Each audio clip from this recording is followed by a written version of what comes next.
Welcome to BRK special story. Bhogi పండుగ రోజున చాలా మంది తమ ఇళ్లలో చిన్నపిల్లలకు భోగి పండ్లు పోస్తుంటారు. మరి అలా చిన్నపిల్లలపై భోగి పండ్లు పోయడానికి గల కారణం ఏంటో ఇప్పుడు తెలుసుకుందాం రండి. తెలుగు నాట సంక్రాంతిని పెద్ద పండుగ అని పిలుస్తుంటారు.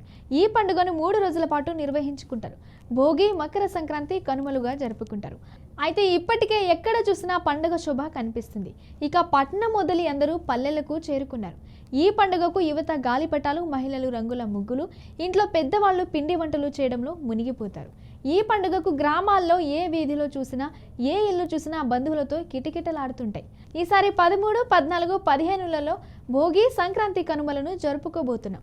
అయితే మొదటి రోజు భోగి రోజున చాలా మంది తమ ఇళ్లలో చిన్నపిల్లలకు భోగి పళ్ళను పోసే సాంప్రదాయంను పాటిస్తుంటారు. ముఖ్యంగా దీని వెనుక సైంటిఫిక్ రీజన్తో పాటు పురాణ కథలు కూడా ప్రాచుర్యంలో ఉన్నాయి.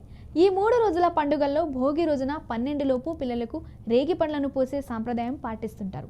రేగి పండ్లు, బంతిపూలు, కాయిన్స్, చెరుకుగడ ముక్కలు, చాక్లెట్లు, నానబెట్టిన శనగలు, దేవతల అక్షింతలు మొదలైనవి ఒక గిన్నెలో వేసి పిల్లలకు మొదట తిలకం దిద్ది చిన్న పిల్లల్ని ఒక చాప లేదా సంత్రంజి మీద కింద కూర్చోబెట్టి ముత్తైదువులు పాటలు పాడుతూ రేగి పండ్లు ఉత్సవంను జరుపుకుంటారు.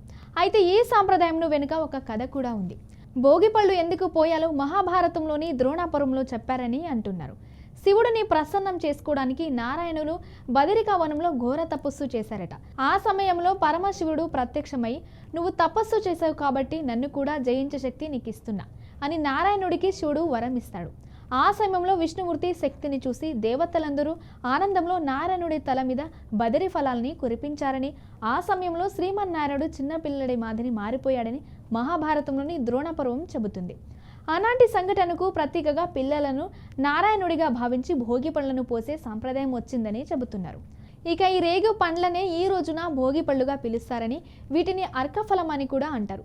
అర్కుడు అంటే సూర్యుడి ఉత్తరాయం వైపు మళ్లే సమయం కావటంతో ఆయన కరుణా కటాక్షలు పిల్లలపై ఉండాలని ఉద్దేశంతో వీటిని పోస్తారని శాస్త్రం చెబుతుంది. అలాగే పిల్లల్లో రోగ నిరోధక శక్తి తక్కువగా ఉంటుంది కాబట్టి సూర్యుడికి ప్రత్యేకంగా పోషకాలు ఉంటాయి. ఈ రేగి పండ్లను తినడం వల్ల ఇమ్యూనిటీ పెరుగుతుందని, జీర్ణ వ్యవస్థ సంబంధ సమస్యలు ఉంటాయని చెప్తుంటారు.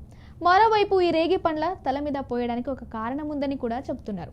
తల మీద బ్రహ్మరంధ్రం ఉంటుంది. దీంతో ఈ రేగు పండ్లను తల మీద నుంచి వేయడం వల్ల అది యాక్టివేట్ అవుతుందని, తలపై పోస్తే ఆయురారోగ్యాలతో ఉంటారని, వారిపై ఉన్న చెడు దృష్టి మొత్తం పోతుందని చెబుతున్నారు.